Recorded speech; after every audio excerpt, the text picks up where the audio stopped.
3 అడుగుల అమ్మాయి 3 అడుగుల అమ్మాయి ఐఏఎస్ ఆఫీసర్ అయింది. 3 అడుగుల చిల్లర ఉంటుంది అంతే. కలెక్టర్ అయిందండి. ఆ వెనక సెక్యూరిటీ 6 అడుగుల వాళ్ళు. ఎట్లా ఉంటుంది చూడండి మీరు కావాలంటే ఇంటికి పోయినాక. అమ్మాయి ఏమో 3 అడుగులు అంటే కొంచెం హైట్ తక్కువ, మరుగుజ్జుగా ఉంటుంది. ఆమె ముందు పోతుంటే ఆ వెనక సెక్యూరిటీ ఒక్కొక్కడు 6 అడుగులు ఉన్నారు.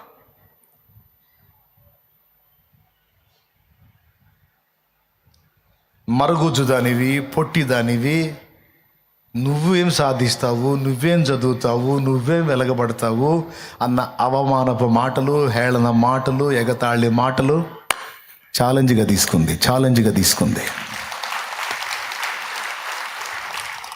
పొట్టి దానివి, నువ్వేం చేస్తావు, నువ్వేం సాధిస్తావు అని ఆ మాటలన్నిటినీ సీరియస్గా తీసుకుంది, ఛాలెంజ్గా తీసుకుంది.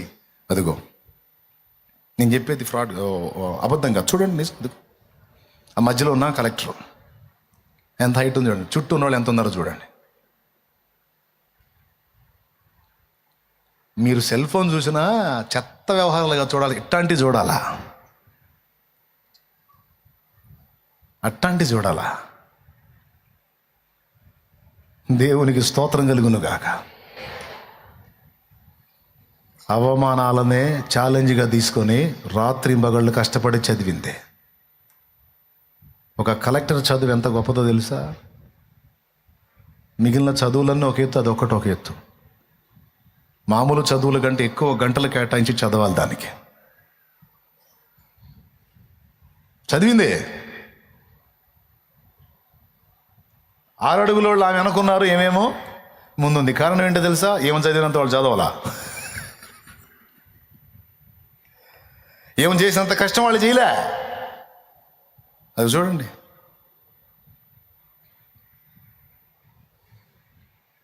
అబ్దుల్ కలాం ఆయన చేతో ఆయన చేయని పట్టుకుని చూడండి పోయి. ఆమె పొట్టితనం, ఆమె దీనస్థితి ఆమెకు అడ్డుబండగా లేదు. 6 అడుగుల వాళ్ళకి సవాల్ ఇచ్చింది ఆమె. ఒక్కొక్కడిని కాటా వేస్తే 100 కేజీలు తక్కువ దూకడు.